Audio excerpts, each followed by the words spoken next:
have your Santoku knife here as well. So you're going to notice this one has a flatter edge along the blade, and then it has that sharp tip still. So what this does is it allows you to go ahead and do a lot more of the up-down motions when you're chopping, and it also gives you the nice precision here to go ahead and do any kind of precision cutting that you need to do with the tip of the knife. Last thing you have here is your honing steel.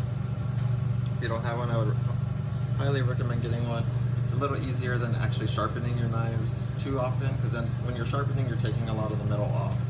As you go ahead and hone it, what it does is it just realigns your blade. So after a while, you're cutting, it puts it right to that angle that it needs to be at. So Japanese knives need to be at a 20-degree angle. That's where you want your edge at. German steel, you want it at 15 degrees. So it's going to be a little bit thinner in. I always was taught just to put think of like a matchbook in there. That way it's about that much room that you need in there.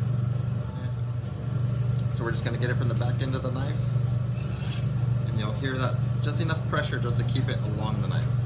So I have it pointing down. It does come with a tip right here that helps it keep it nice and stable. You can do it up here as well. The only thing is you have to have a lot more control just to make sure that you're not going to go too far down, hit your thumb. A lot of times you'll see them on TV, they're just going like this, constantly back and forth, talking to the guy next to them. It's not always the best practice. I mean, I've seen it where bad things can happen. So we're just going to go ahead and get it, place it down, back into the knife, pull it forward, both sides.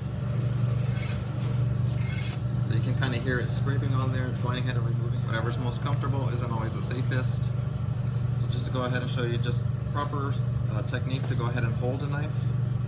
You want to get this back end that's right here. Go ahead and pinch. Let the other 3 fingers lay underneath. So now you have complete control of the knife. My wrist turns this way, the whole knife turns that way. As opposed to just holding it in my hand, I don't really have as good of a grip, because it does feel like it is gripped on there, but you know, it can slip. Tomatoes have like a very soft skin. Sometimes it can be hard, and then all of a sudden it kind of slips like that. As opposed to just holding it like this, if it slips, it's not going to go anywhere I don't actually push it to. So it's just hard to get used to this. What it does is that you're just tucking in your fingertips right here, making sure that they are out of the way as you're cutting through anything. So I have something on the board, I keep my knife right here, and I'm just aligning it with my knuckle. And what that does, it's just allowing it to be a guide for me. And so when I'm cutting, it doesn't necessarily have to be on my knuckle, but that's telling me where my next cut's going to be. And I'll kind of, again, we're going to go through a lot of these, so you'll see a lot of different ways that I go ahead and cut it. Basically what we're doing now is just making sure our fingertips are out of the way, and that way we can go ahead and make sure that when we are cutting, you'll see when I do like the rocking motion, my fingertips are nowhere to be seen, and it doesn't go higher than my knuckles, so it's also keeping my knuckle from being, you know, sliced firmly. You should be able to go ahead and just go right through the paper.